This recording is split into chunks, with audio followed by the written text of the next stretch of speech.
Hala, hala, hala! Sumayaw na tayo. Ito na ang kwento ni Melesio Paglalunan. Ako si Melesio Paglalunan, isinilang sa naga, sa Zamboanga, Sibugay, saya ay kasama. 6 kaming magkakapatid, 3 lalaki, 3 babae. Sama-sama kaming naglalaro sa bukid at baybayin.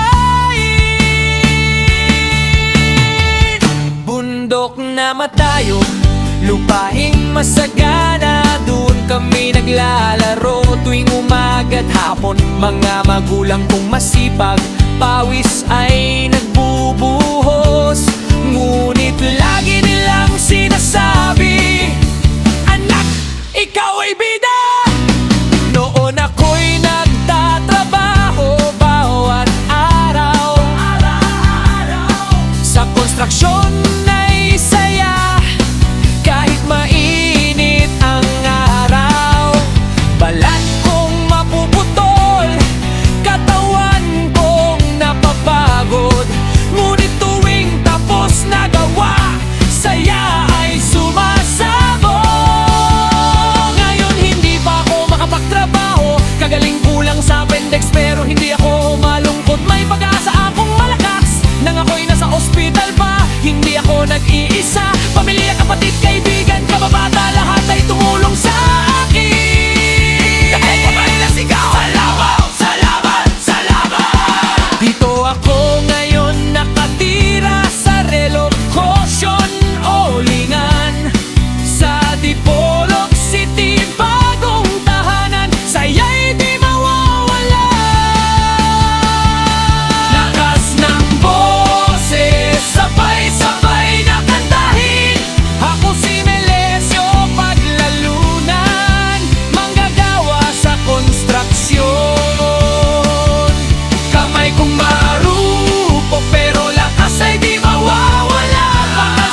makakalimutan.